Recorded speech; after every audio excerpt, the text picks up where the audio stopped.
Oh, Chicago, Chicago, Chicago, how I miss thee. Not. Though there are some things about Chicago that I do miss. I can't deny it. Chicago is a lot larger than the Cleveland area. There's a lot more nightlife. There was a lot of things. But then Chicago is a totally different city in 2025 than it was in the 2010s. And it's vastly different than it was back in, let's see, 1992 when I moved there. And from 1992 through, I would say, 2012, things were getting better and better in Chicago, especially during the Mayor Daley years. Though he started slipping in his last term, and it wasn't too bad with Rahm Emanuel either, though that's when I started noticing a lot of deterioration in the city, but that was nothing compared to what I hear about with Beetlejuice, Lori Lightfoot, and now Brandon Johnson. So what I want to talk about in this video is the stuff that I do miss about Chicago, the restaurants I went to, the parks. I'm not going to mention the lakefront. I was always on the lakefront, and that's obvious. A lot of people go to the lakefront, and I miss working downtown, though downtown's a lot different now than it was. There weren't the empty storefronts, though I'm not sure how many empty storefronts there are, but from what I hear, State Street's not the way it used to be. There's empty storefronts there. It's totally different, and I can't really say because I haven't been there. So let's just get started. So this is just a map of Chicago. My first favorite restaurant that I miss is Trey Kroner. That's located on the north side of Chicago. It's a Scandinavian restaurant.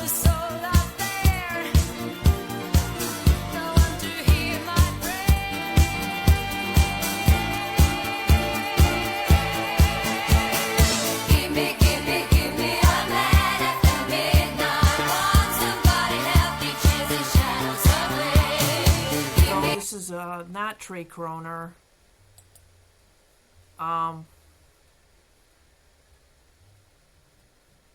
So this is totally different, but here it is. Check please, Trey Kroner. This is Trey Kroner.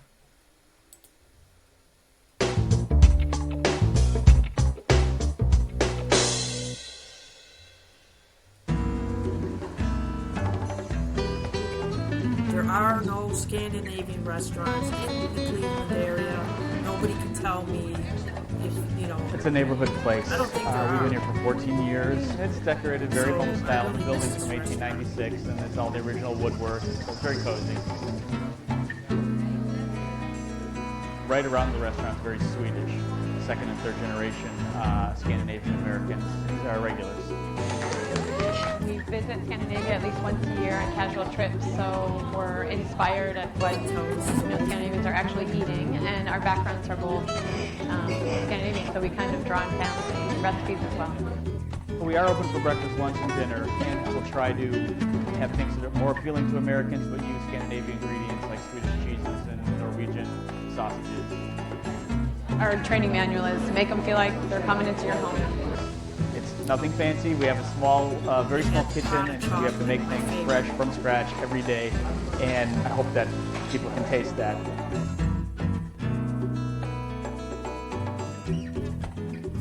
And I think they're still around, which is good. It would be sad if they closed. Plus, during the holidays, they would have a traditional smorgasbord, and it was around $100 a plate, but it was well worth it. Get different channel lineups for every TV lover. Close that down. Then the next restaurant I miss, and I think they're still open, is Noon Kebab. They're a Middle Eastern restaurant. So let's see what this has.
Next is a restaurant that's been closed since I believe 2023.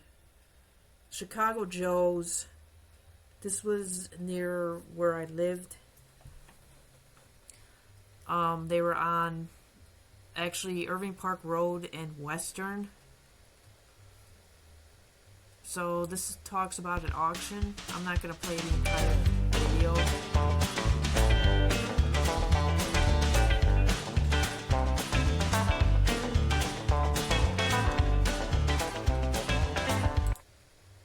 They should play a funeral song.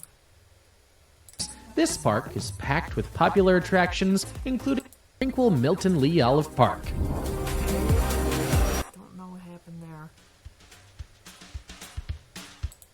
We also have viewing and photos walls this Saturday, April 30th. Everything you see in the restaurant, all this great Chicago memorabilia, Yeah, it was is full being of sold memorabilia. Saturday. The auction Saturday. And the food was really good. It was a great place to hang out.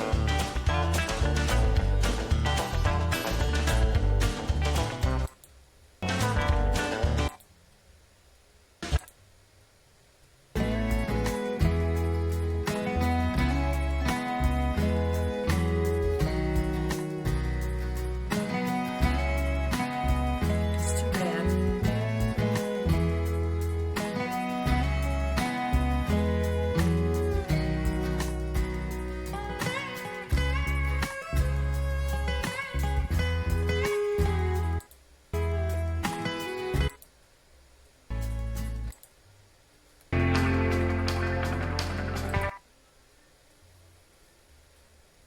So let me see. There's so many places I'm going to go over, but I have some more about Chicago Joe's. Well, I'm going to move on. The next one is Cafe 28. This one also closed. It closed when I still lived there. I think it closed around 2013 or so.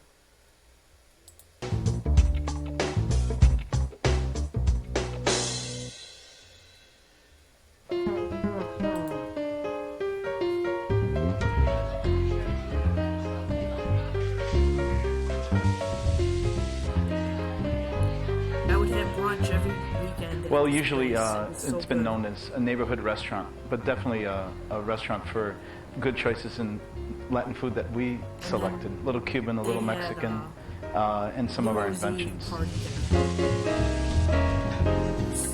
Just I'm half perfect. Mexican, half Cuban. My mother's from Mexico, my father from Cuba. And my mother, she definitely has a strong say in the food. We've considered her chef for many years. She's been always curious to bring out the Mexican flavors out. And through marriage and family, she learned the Cuban dishes. Cuban is a little bit more about garlic, a little more about white rice, black beans, plantains, some Caribbean flavors, some flavors that are linked to Spain. The Mexican flavors, a lot more indigenous to the country.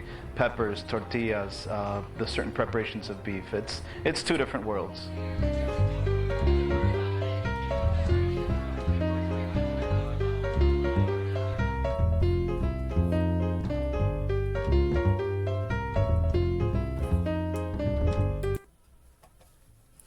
Then next is Andy's. That's another Mediterranean restaurant. That's still open.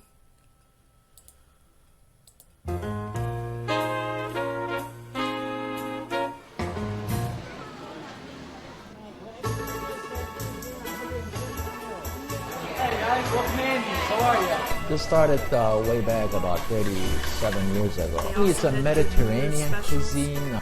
We try to bring stuff from the different regions, like we have Tunisian seafood, for example. Of course, the Lebanese, the hummus and the falafel, and baba ganoush.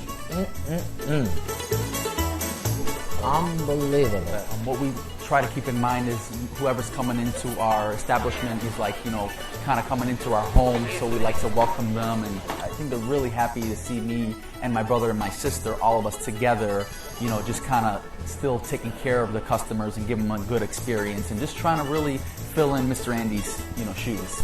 Everybody knows everybody. Great restaurant. Yeah, and it's like a small town, and it's really enjoyable. Here you go, ladies. Enjoy. That's why I work 7 days a week. We thank all the people that they recommended us, and here's for you.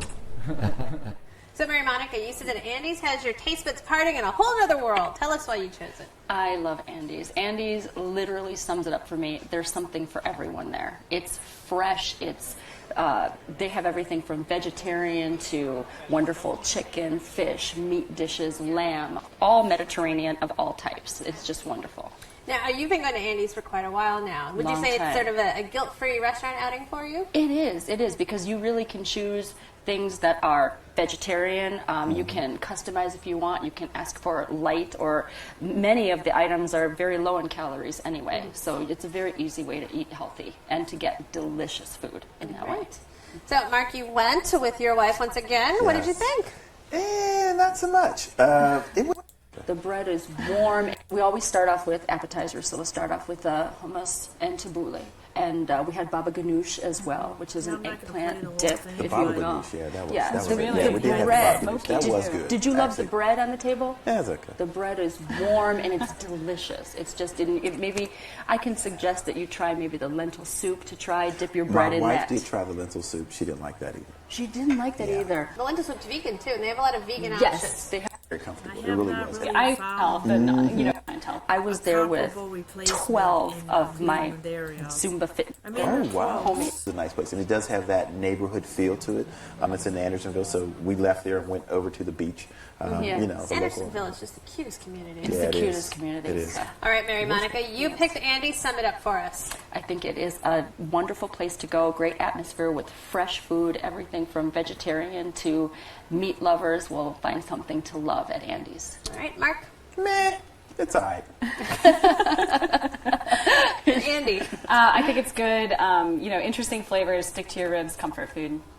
All right, well, you can experience the fresh-grown veggies at Andy's, 5253 North Clark Street, 773-784-8616. They're open for lunch and dinner every day. Reservations are accepted, and the average tab per person without drinks is $28. It's a lot more now, I'm sure.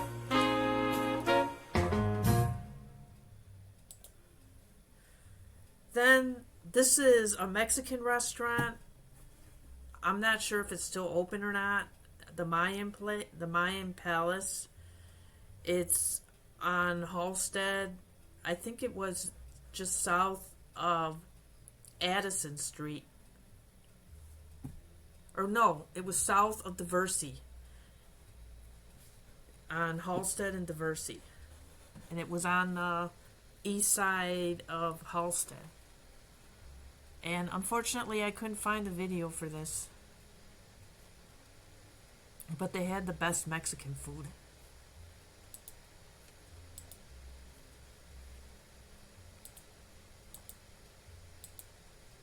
So I probably had most of these dishes over the years. We went there quite a bit.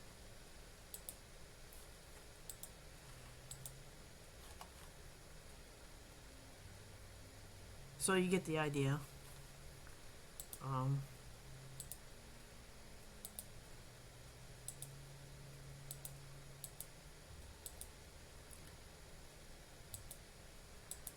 Don Juan Mexican restaurant in Mayfield Heights is just as good as this one. So I have found the replacement in the Cleveland area. So this is the Mayan Palace. It could still be open. Don't know. Then this is another. This is one. This was on Western Avenue, just south of Irving Park. I went there a lot.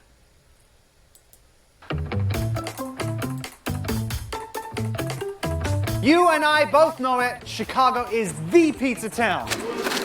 What's the secret to our success? Some say family recipes, other nostalgia. Some even say it's the service. But to stay in business for 60 years, you need a blend of all three. Josh knows what I'm talking about. We're in North Center at Pete's Pizza. Thank you for calling Pete's Pizza on Western. How may I help you? Very close to home.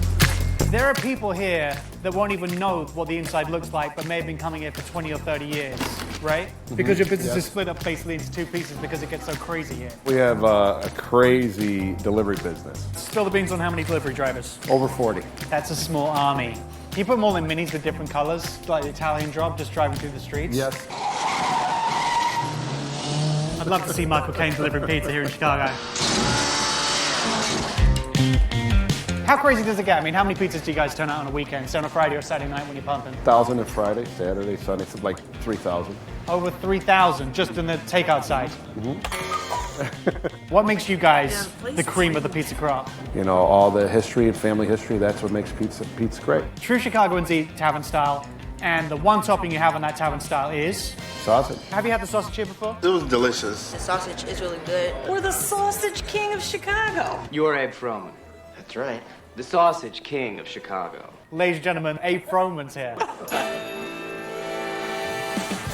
This is the thing I love about an institution like Pete's, is that we get to actually make things from scratch. So what do you want me to do, Sam? Take the meat, and then we're gonna just slice it so it can thin it out, so for the grinder. You trust me? Yeah, let's go. These are the part of the jobs when I really smile.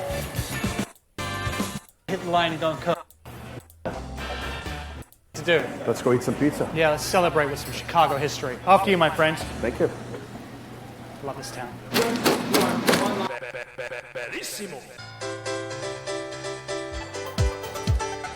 All right, I made some pizza. Would you like to try some? Always. I don't like pizza. It's gross. What's gross about it? I don't like the melted cheese and the sauce, and I don't like crust. This cheese, delicious. Melts just right. I've been coming here for 20 years. The pizza reminds me of the old days, you know, hand tossed. I like that it's thin, but it's hearty. Clink me. All right. Cheers. The sauce, a little light, dancey, sweet sauce, which is a good balance to that fennel-laced Italian sausage. Never skimped on the quality of the ingredients. Always the same recipe from day one. It is the stuff of legend. It's the reason why these guys sent us in your direction, is because of the nostalgia, the history, the quality attached. No one makes a pizza like Pete's. Here's to another 60 years. Cheers.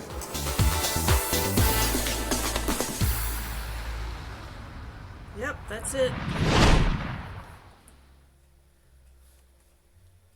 These meals change. Then going up to the suburbs is the Noodle. And I'm not, well, I was going to say I'm not sure if it's open, but it says it's closed. So they had the best pot of chocolate there as well, and they made their noodles on site. It was delicious. So that's another place I miss. Have not found a comparable place. That was Glenview, north suburb of Chicago. And then another restaurant in Glenview is Hackney's, and Hackney's had 3 locations, and the other 2 locations have since been closed. Dad, do you know what I would do sometimes at GTA? There are moments where I'll play GTA, and you know the entrance to the casino that online players are going to? I would wait in the parking lot that like people trying to go into, because when you go into the casino, there's that place where you can't kill them, like once you get in the highlighted zone, they just come back and go into the casino. Right before they get to the highlighted zone, their car parks right in front. They were kind of a burger joint, though they did have some vegetarian options, and I did cheat. Then this other one, they had veggie dogs here, and I did cheat. Doug's Dogs. You would see lines out the door, and you'd probably be standing in line on a weekend for a half hour, 45 minutes. Such as Tots Dogs. They're the foundation of the food scene in Chicago. 100%. I'm born and raised on the south side. They're just you know, I grew up walking into places like I own now, and it's your neighborhood spot, and that's where I wanted to create here at Doug. All of our stuff's homemade, our beef is homemade, our sausage is homemade. We're also known for our pizza, our hot dogs, our Maxwell Street Polishes. Those are classics that are kind of dying that, you know, the more and more little places like mine that close up.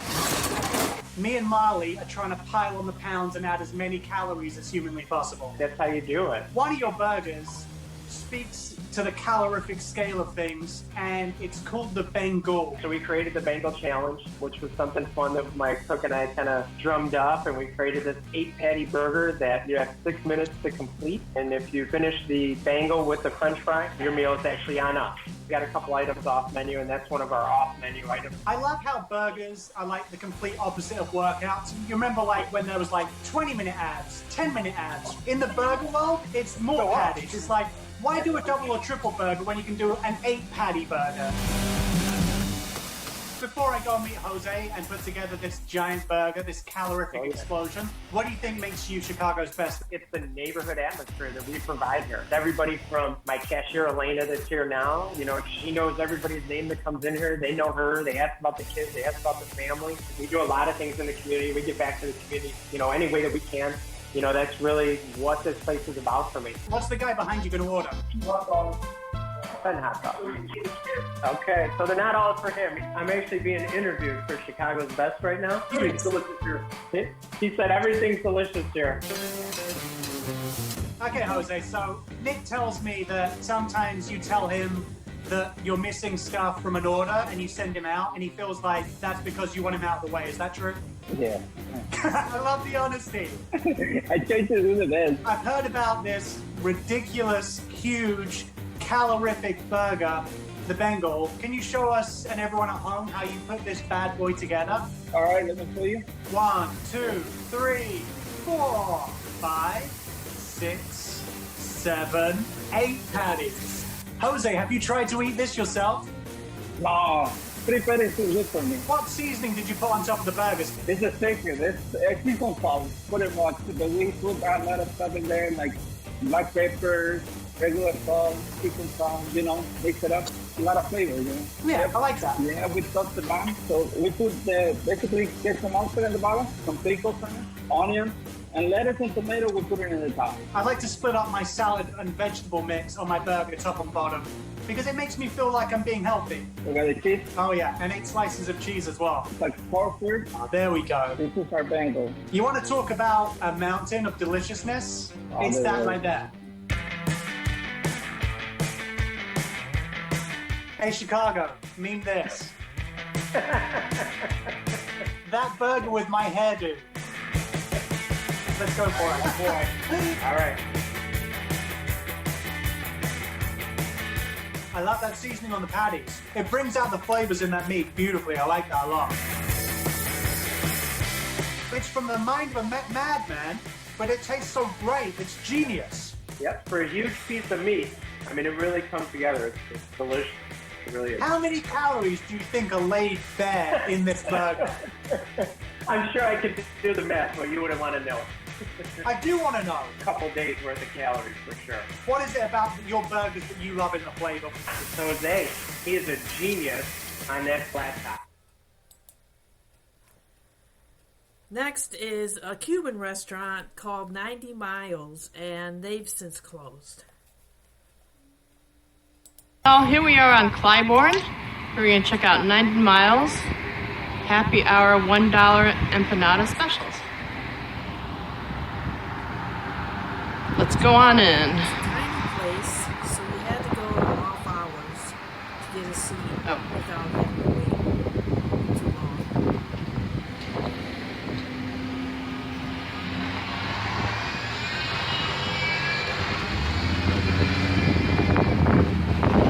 I made sure I went here a lot before I moved. This is one of my favorites.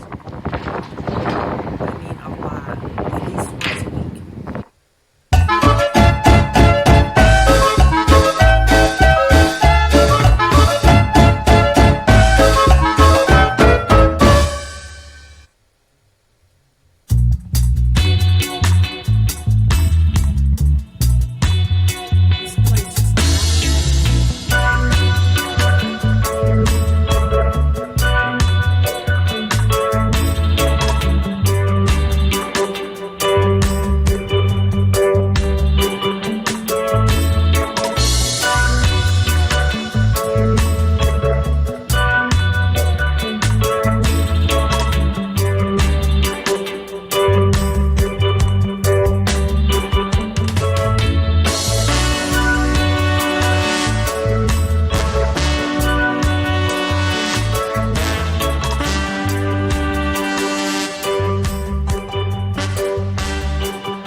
I got one chicken empanada and one mozzarella empanada.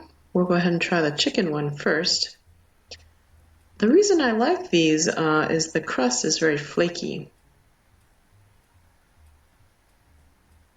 It's not very spicy. I've had other empanadas that are more spicier. But it does come with this mayonnaise and sriracha sauce that's slightly spicy. I guess you're supposed to put that on empanadas. So I'm not a huge fan of it. We'll just put a little bit on. I've also never had the mozzarella empanadas before, so we'll go ahead and cut that and see what that tastes like.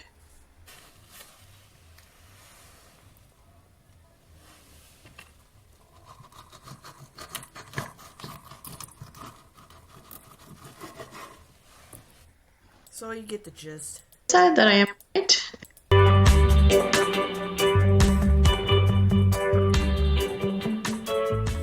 Hey.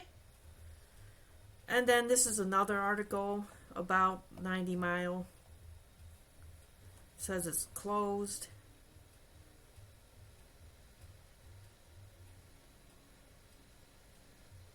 So that's the photo, that's the restaurant.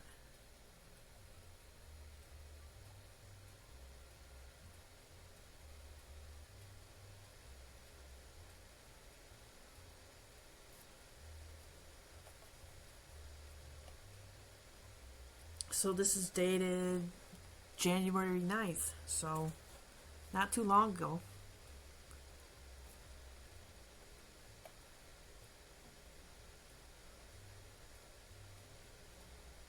So both locations were closed in January.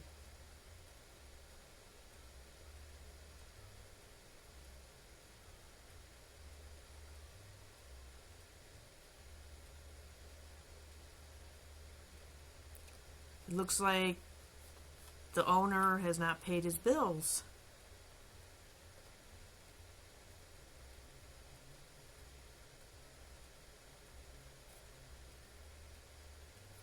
So it doesn't look too good. That's sad.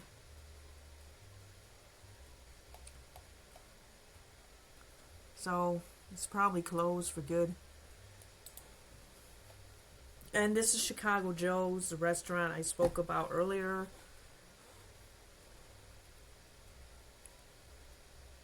So this is their Facebook page. Let's see what they have.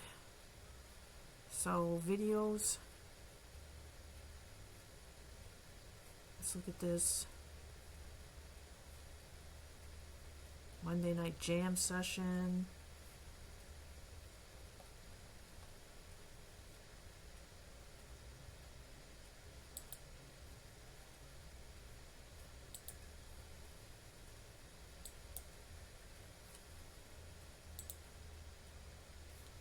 See what they have. I can't lie no more. I can't rock no more. I got to be true to myself. Okay. Come on, it's not going to let me in. I'm not joining Facebook.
Plus, they had breakfast as well.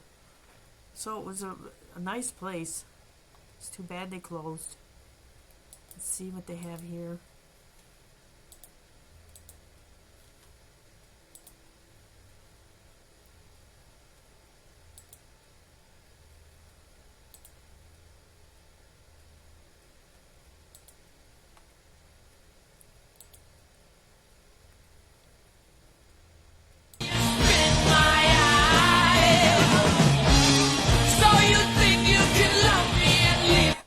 Okay.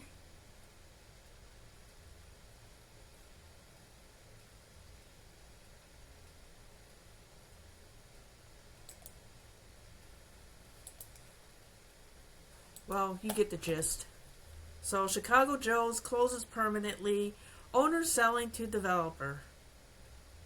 That's been a common theme. There's been a lot of restaurants that have sold out for condo development.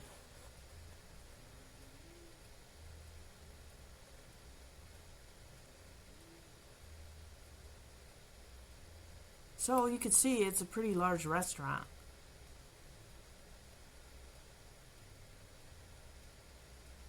And there's the memorabilia. Then the next one, Dinkle's Bakery. That's another place I went to a lot.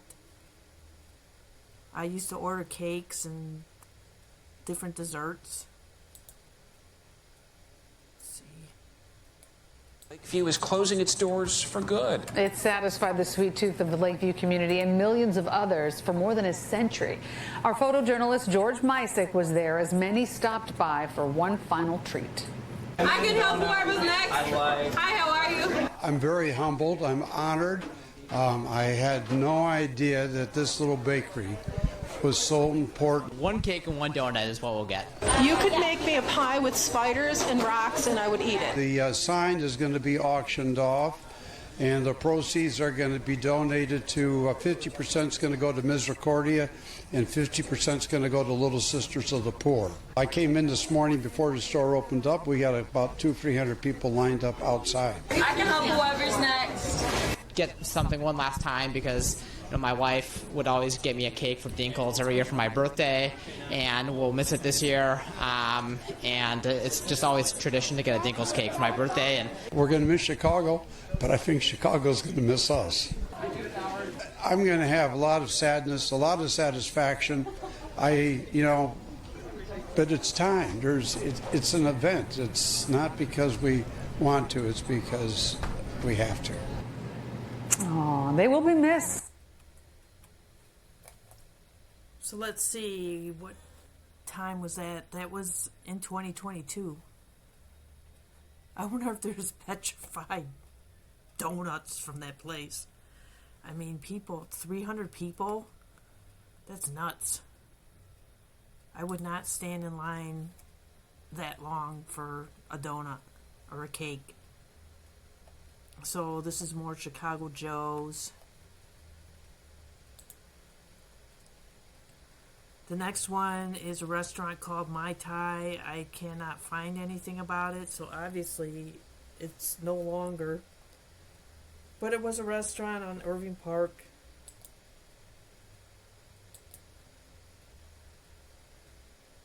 I don't see Mai Tai. But it's a place I used to go to a lot. And there are good Thai restaurants in Cleveland, so I have found a lot of replacements. Let's see if there's anything here. Nope. So moving on. Pizza DLC, that was another good restaurant. They served authentic Italian style pizza. It was great.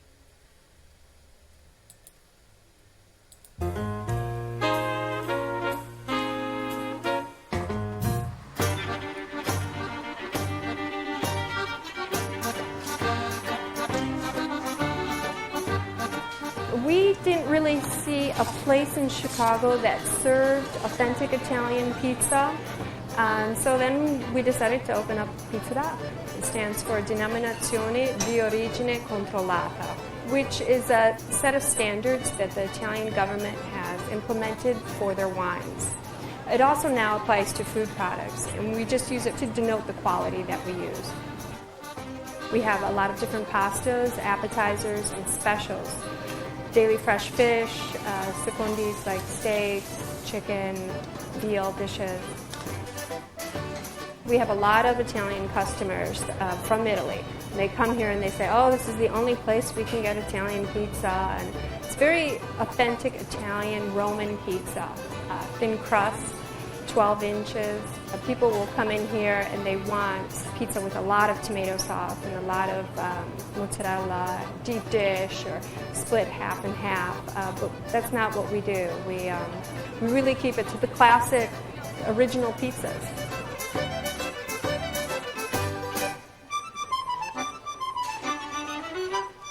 Jonathan, you found Pizza Doc and you latched onto it right away. Tell us why you chose it. I latched onto it for dear life. I will tell you, I've been here for 14 years now, and I've been suffering with the pizza ever since. There's all kinds of pizza here, thick and thin, with good ingredients and without, but this is the genuine article with a thin crust and excellent ingredients, and what really makes the difference is the fact that they put it in a wood-fired oven. No matter how good a pizza is, if it's not from a wood-fired oven, it will never stand up to the same, that kind of heat. That wood-burning oven is pretty amazing, though. They actually had imported it from Italy. And the outside facade they had built here, but they actually had it shipped over from Italy. And so it's wood burning, so no gas, and that's where you get that wonderful smoky flavor. Now, what does it contribute to you as far as? Well, it sort of chars the edges of the pizza so that while it's thin, it's kind of cracker-like, and it gives it a slightly smoky flavor and slightly crisp and charred. Maybe it's a much higher heat than a standard pizza oven. So what's one of your favorite pizzas to have there? We had a couple that night. This one that we had that I really enjoyed had shrimp and artichoke hearts, tomatoes, and mozzarella. Oh, outstanding. Well, Jamie, how was the authentic wood-burning experience for you? It was awesome. I'm completely with you on not really being all that into Chicago-style pizza either. I've God bless you, son. Yeah. No, meaning that, what would you mean? Like, okay, it doesn't have like the stuffed cheese Uno crust? or Due or Lou Malnati's or anything like that. It's great pizza, and we've gone. If you live in Chicago, you have to go do it. But I've always loved that, pretty much like the classic, like Florence style of pizza, where it's a very thin crust cooked really, really quickly. The only thing that bugged me about the only thing that bugged me about Pizza Doc was that I haven't known about it for 15 years. It was that good. It was a really, really great place. Well, I actually wish I would have brought you two guys with me to maybe explain to me some of what was going on. I think I would have fared a lot better if I would have been treated a little better there. I thought the service was just not where it should have been for a place that they seem to have the reputation of being. I was treated like I was rushed in, I was rushed out.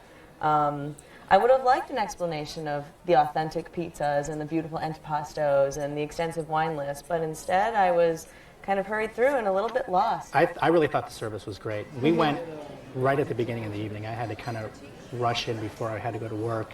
And they pretty much went through it really well. I think they should really work on what they want to be. If they want to be more of an upscale restaurant, or if they want to be kind of like a quick little neighborhood, like jump in, jump out kind of place. If you're not really familiar with this sort of Neapolitan kind of thing, I would expect them to give an explanation for sure. But I went in there knowing what I was going to get, and it was what I wanted. Now, Tracy, what did you have? I actually had the special of the day, which was angel hair pasta with a walnut cream sauce with sun-dried tomatoes and chicken, which was actually very good. I have to say, they did really redeem themselves. We had a couple of plates of the antipasta, which is all vegetable, really nicely done, very traditional. But we had a plate of skate wing with some vegetables and tomatoes and various things. And skate's a fish I really like, and you don't see it too often, so I always try to get it. It was really superbly prepared, very tender, delicious. Dessert? As I say, not just cannoli and tiramisu, which if I see it on another menu, I'm going to gag. Especially when it's not an Italian restaurant. Yeah, that's exactly right.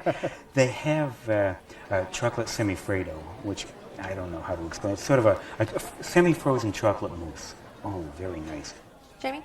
Love the pasta. We go out for Italian all the time. I would consider myself to be an Italian, like especially a pasta snob. Carbonara was incredible. Pasta was perfectly done. It had just the right amount of bite to it. You know, they actually make all their pasta on premise. Everything is fresh. Okay. All of the wine on the list, I don't know if you've ever enjoyed wine, but it's actually brought in specifically for the restaurant.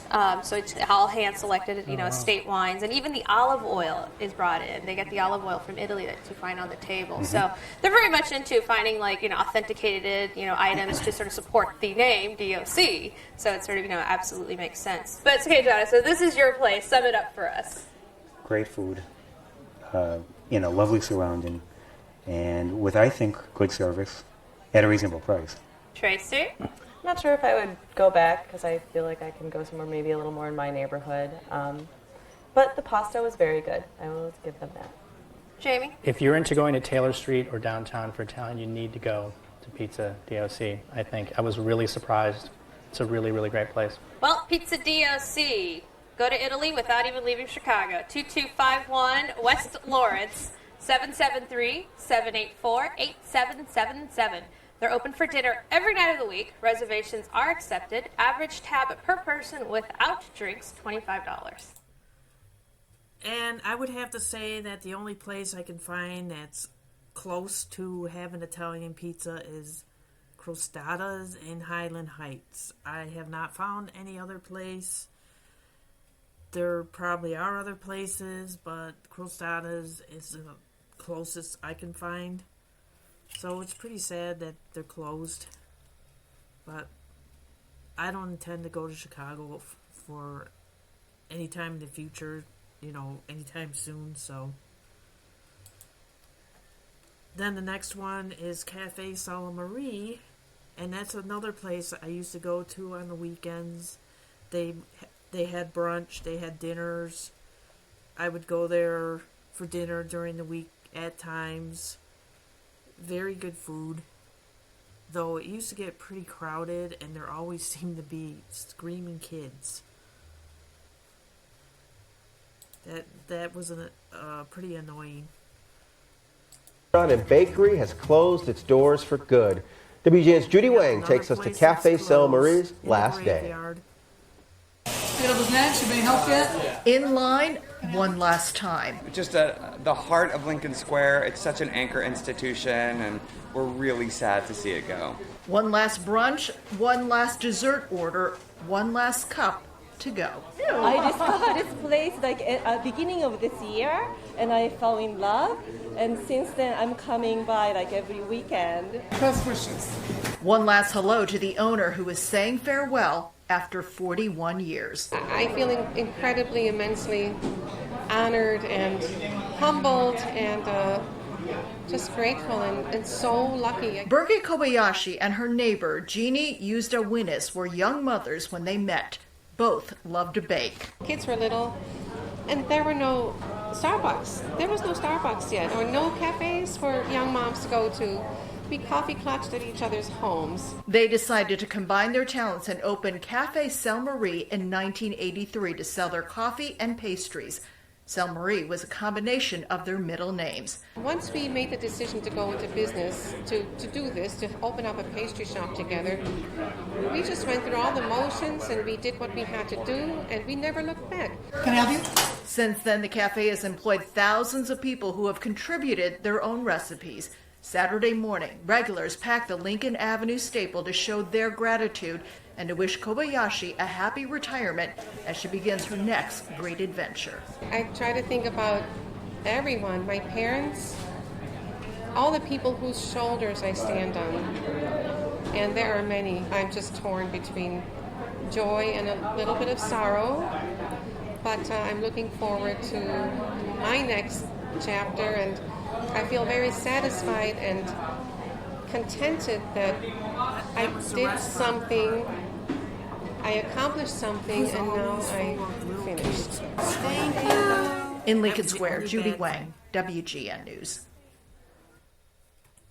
They don't believe how toxic this is. If you're... Then the next one is Turquoise Cafe, and that was another Mediterranean place I went to. Let's see if there's audio.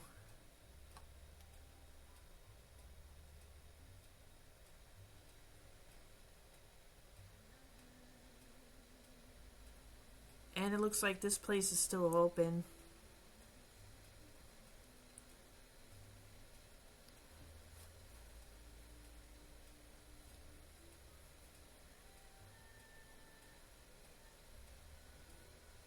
Let's see if they have a menu.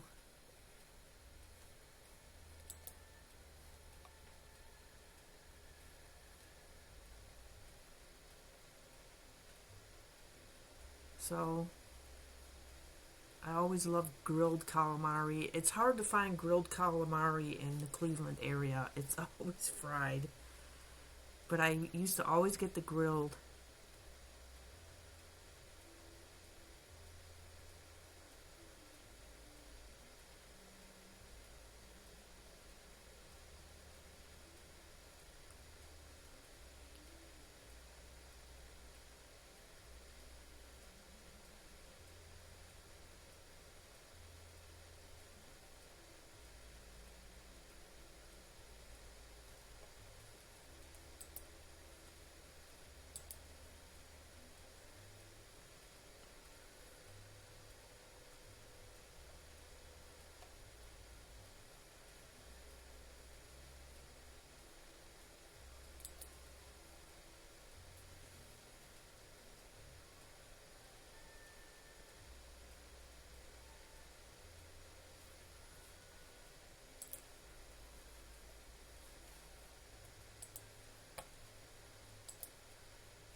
Let's see what this video has.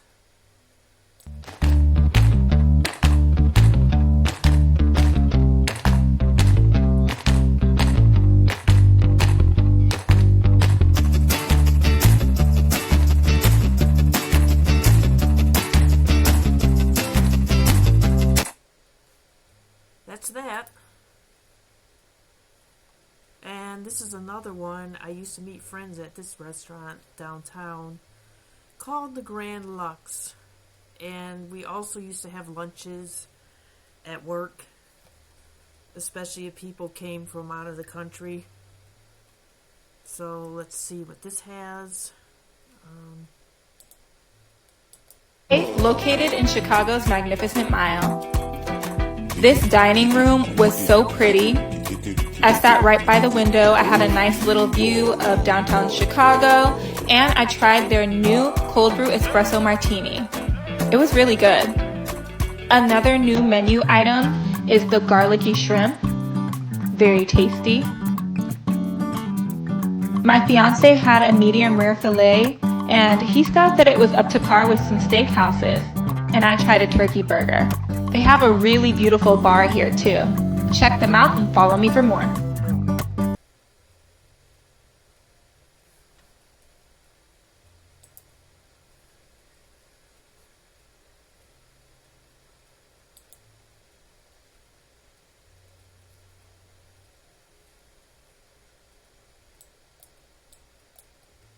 Filling our souls with delightful dishes. But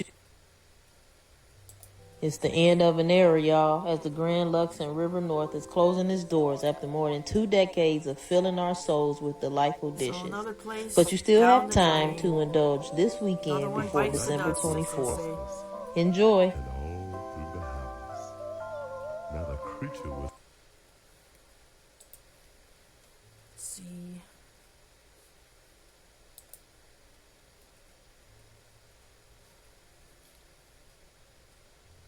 Let's review this lunch that I bought today.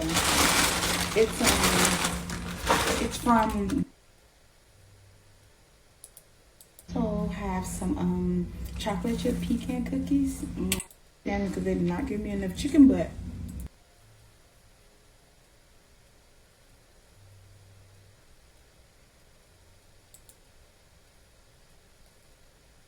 Developing this morning, after over 20 years on the Mag Mile, yet another business is calling it quits. The Grand Lux Cafe will be closing its doors right before Christmas this year. CBS 2's Asal Razai is live this morning with more on a trend of closures we're seeing on the Mag Mile.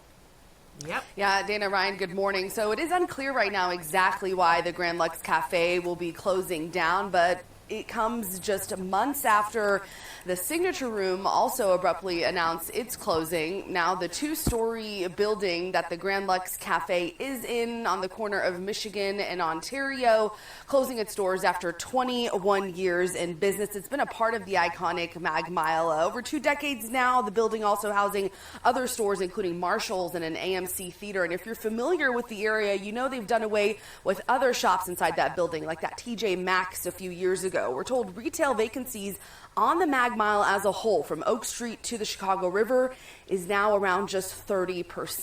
Wow. News of yet another closure leaving people we talked to disappointed. I didn't realize this was my last meal here. My fiance is actually upstairs, so she'll be disappointed when I go back and tell her we may not be back, or we got to hurry up and return. Now, despite the recent and upcoming closures, real estate experts tell us that they are optimistic with some new leases coming up for the area. I'm in the Streetside studio, Asal Razai, CBS 2 News. Why did Amazon send me $20,000? Because I use Amazon AI. So let's see, when was this made? I'm trying to see a date. So opened in 2002, so it was 2023.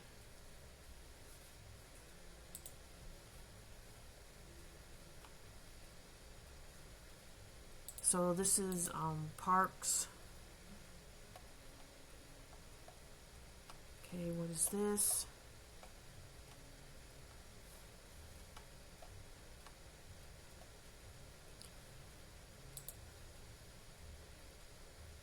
Here's another place I missed. This was Devon Street. There were quite a few Indian restaurants there, and I don't remember the Indian restaurants, what their names were, but we went to different ones, and so I wanted to showcase Devon Street. So this was made last year.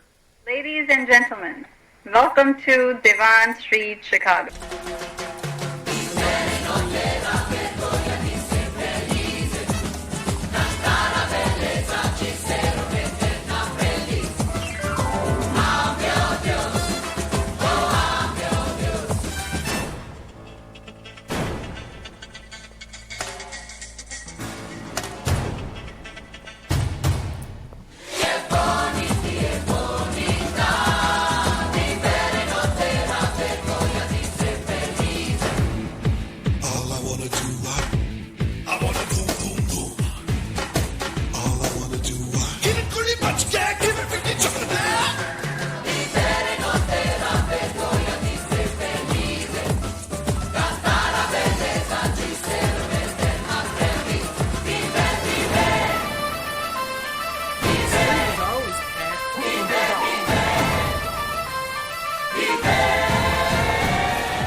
Ladies and gentlemen, welcome to Devon Street, Chicago.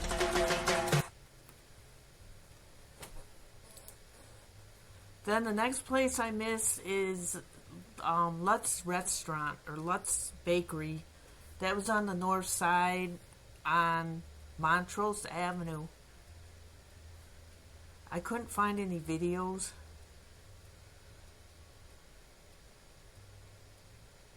Just want to see if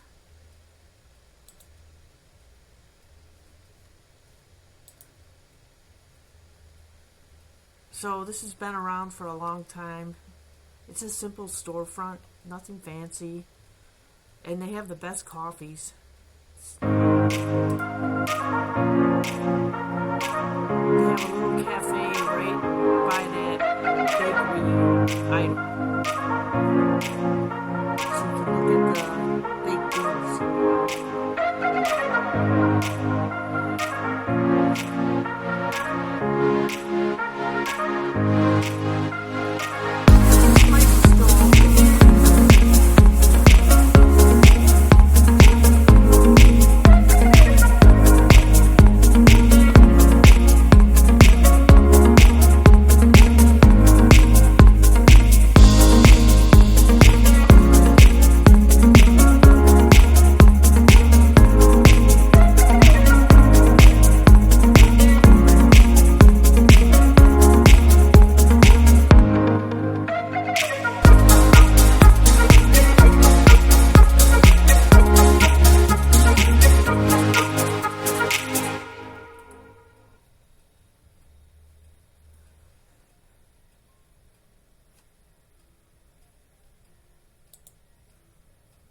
Then the next place I miss is Revere Park.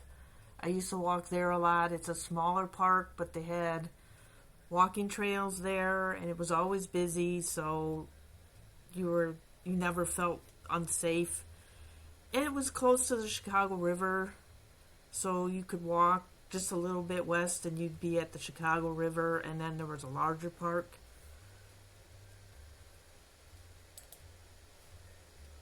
So that's a park I miss.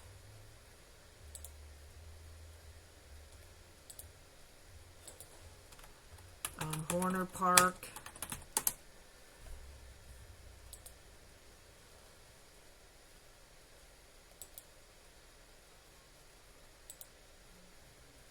Let's see.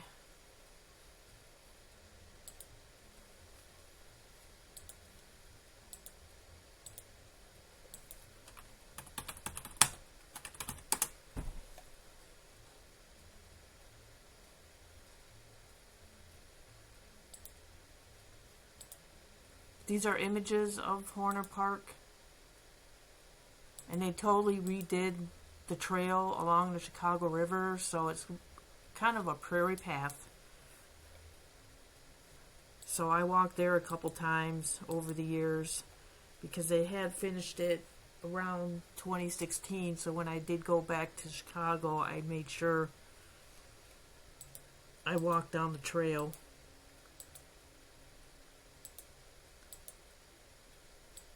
So it's a pretty large park.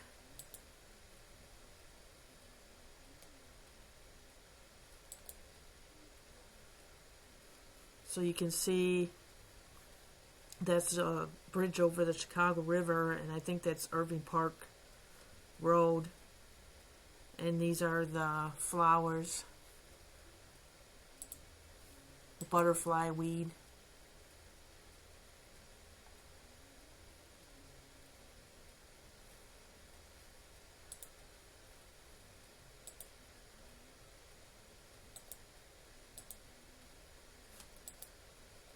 It's another view of the trail.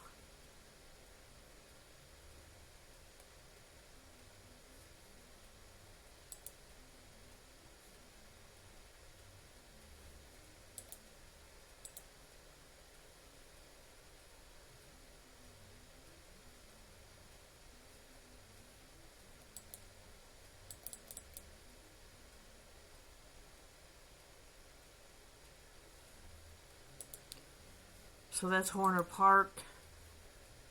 The other park that I miss is Gompers Park. I used to go there a lot, but unfortunately it's going through some rough times.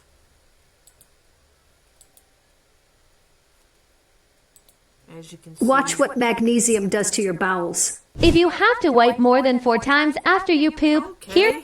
New at 9, a youth sports league is moving from Chicago's Gompers Park. It comes after the removal of a homeless encampment delayed. Safety concerns are prompting several leagues to consider leaving. Some have played there for more than 50 years. WGN's Christine Flores attended the vote tonight, and she joins us live. Christine. Ray and Micah, good evening. Yes, like you mentioned, that move now unanimous following that vote that took place behind us here. The Gompers Park Athletic Association's meeting is still underway here in this Northwest Side restaurant. This is last 50 years, ages of 5 and 18. For at least the last 50 years, they've called Gompers Park home, but for the last several months, a homeless encampment has raised safety concerns. The city of Chicago had previously announced a clear out of the encampment later this month, but that has now been delayed to early March, being named an accelerated moving event. As long as the accelerated moving event happens on the March 5th date or at any point before the season starts. So, back when I lived in Chicago, we never had this issue with the homeless encampments.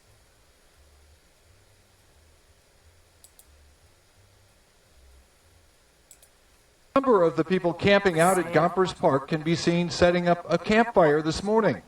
One problem: fires in the park are illegal. but no one is stopping them, much to the frustration of some neighbors. It's not safe for them. It's not safe for the residents. It's not safe for anyone who visits the park. It covers more than 40 acres of prime land on the city's northwest side. Gompers Park is named for labor union leader Samuel Gompers and is a favorite recreation spot for residents. Except that a number of residents say they now avoid the park since a homeless encampment with a dozen or more tents has moved in. There have been instances of crime. There is a lot of drinking right now coming out of the encampment. There's been drug use. The folks that are living in the encampment are using the lagoon as their restroom, and the residents rightly are concerned about public health issues and safety there.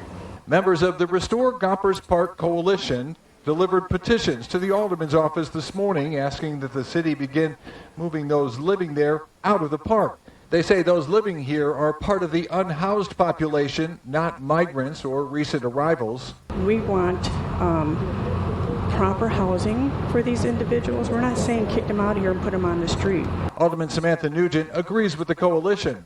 We've worked with all the city partners that we're supposed to be working with, and quite frankly, it's just not enough. A cleanup once a month is not handling the bigger crises we have in Gompers Park, and so I recognize why the community is frustrated. I'm frustrated too.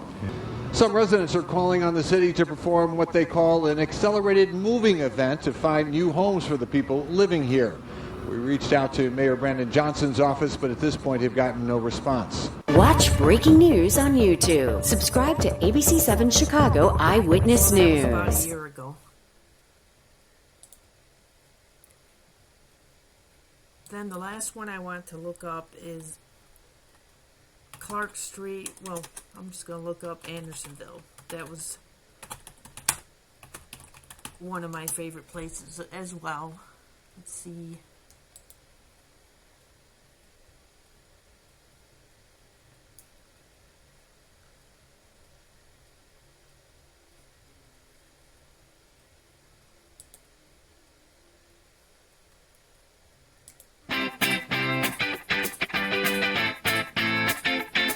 Hey everyone, it's your travel gal Allie, and I am continuing my Chicago neighborhood series with a visit to Andersonville. So far in this series, we have visited Hyde Park and Little Village, but today I'm taking you to this fun, funky North Side neighborhood. In today's video, I'll be showing you my favorite spots to grab a bite to eat, the best local boutiques to shop at, plus a magical destination that you absolutely have to see for yourself. But before we get into all of my recommendations, I did just want to give you a little bit of history and some information that I think might be helpful to you before you visit Andersonville. However, if you want to skip all of that, you can head to this timestamp right here and get right in. In the 19th century, Chicago's largest LGBTQ community. I always recommend starting off your visit with a Chicago Greeter Tour. And what's so great about the option, if you'd like to learn Andersonville is home to some of the coolest and most unique boutiques in the city. And while there's no shortage of shops to choose from, I'm going to walk you through some of my favorites. First up, Raygun, a shop dedicated to making products giving back to organizations that support equality, a clean environment. Classes were a mainstay prior to the pandemic. The Wooden Spoon is now offering knife sharpening. Known for its custom framing, vintage finds, and indie cards, this is one of my favorite spots to get one-of-a-kind gifts for friends, family, and, let's be honest, myself.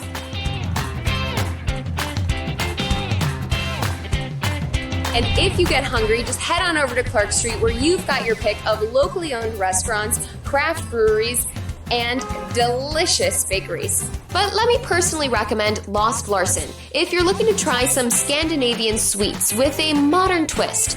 Now, the bakery has taken up the mantle as the go-to spot for hand-rolled cinnamon rolls, freshly baked breads, and classic Swedish pastries. And honestly, their sweets are so delicious. But let's say you're in the mood for some traditional Swedish glögg. Then you gotta check out Simon's Tavern. Opened in 1934, Simon's is the fourth oldest bar in Chicago and has a history that dates back to Prohibition. It still has a speakeasy in the basement of the bar that operated from 1929 to 1933, and the same artworks on the wall and the same door with the original gold leaf paint on it that says NN Club, members only, still downstairs. And aside from being the local watering hole back in the day, Simon's had a pretty lucrative side hustle. You could come here, we'll cut them off. have a panel here. Lounge is full of surprises around every corner. It's part museum, just part interactive. Lockdown happened, we started doing virtual shows, limited amount. So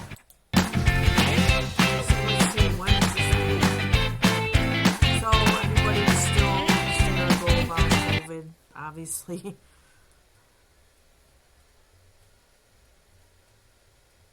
So I'm seeing what else.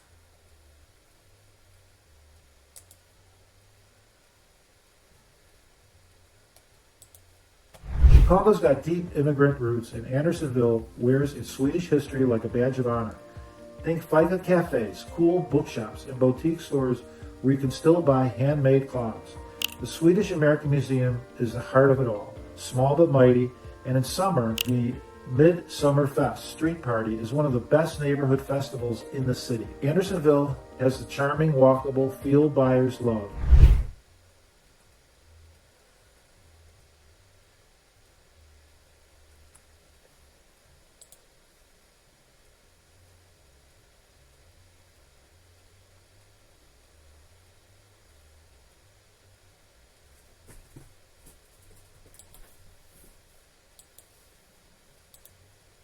You know the feeling. You've written your first draft for an important writing assignment, and you're ready to get it past the finish line. Born in Andersonville just gets that right away. There's a great sense of camaraderie between me and the other shop owners in Andersonville. We're a community. Forte, otherwise home decor, independent, local, small. Flavor for Andersonville. So a lot of eclectic shops and restaurants. Businesses and everyone in Andersonville just gets that right away. There's a great sense of camaraderie between me and otherwise home decor, electronics and vinyl and books tend to be our biggest sellers.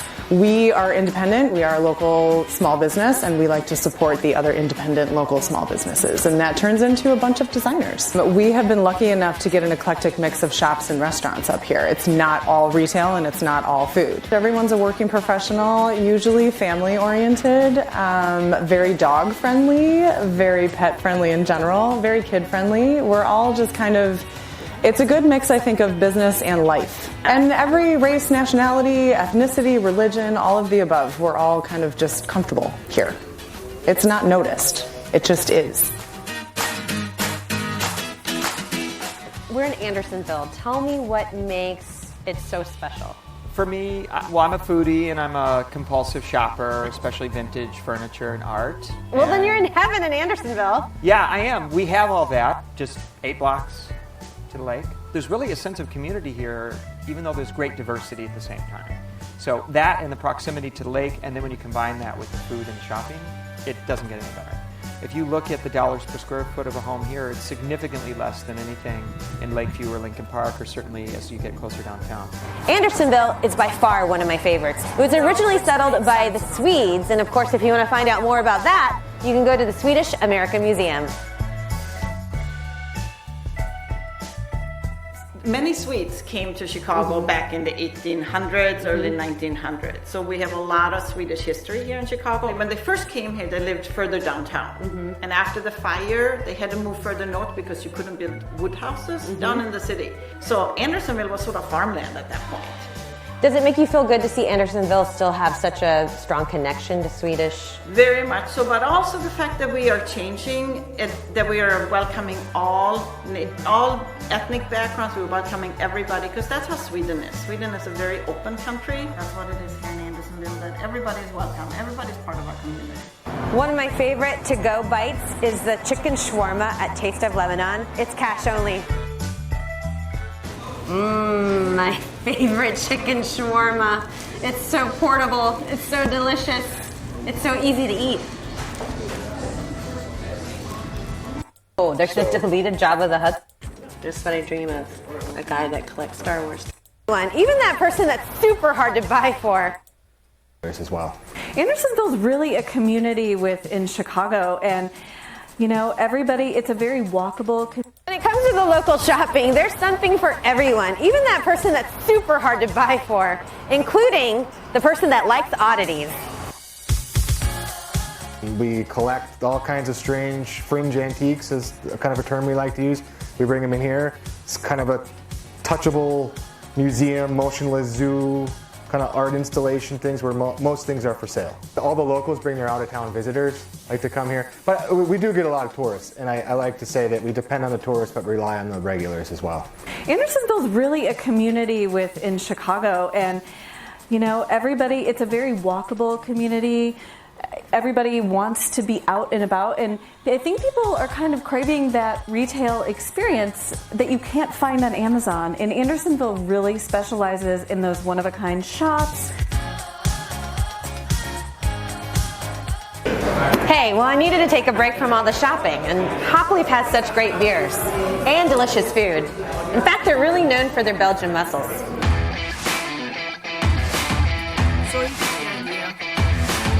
Just give us a...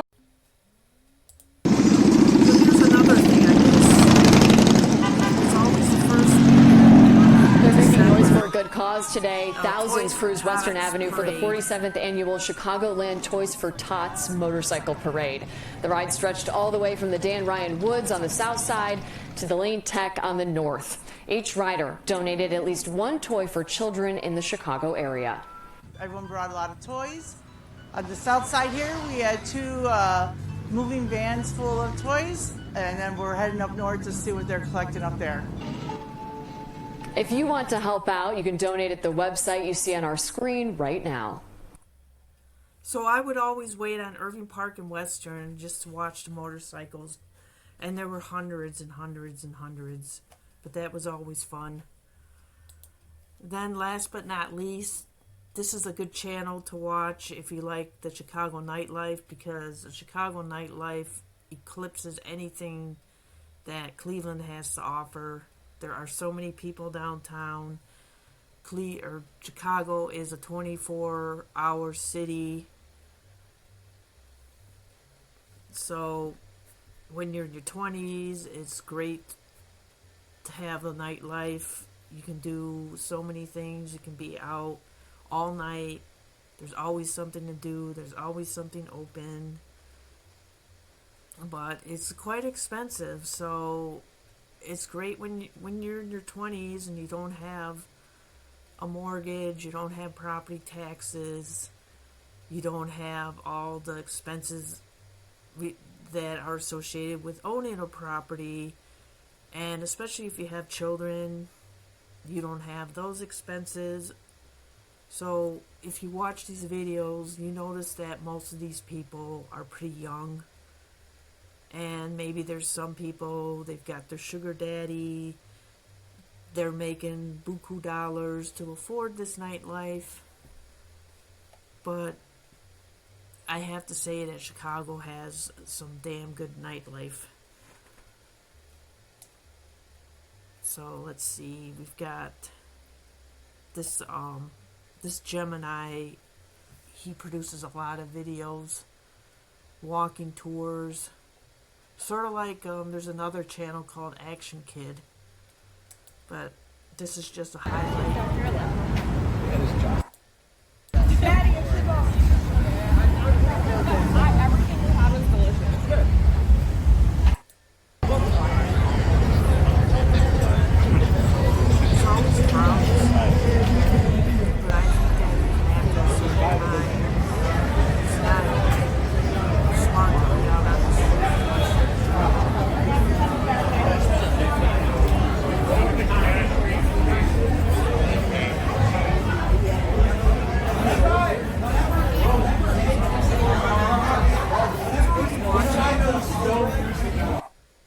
So that's definitely something that I miss.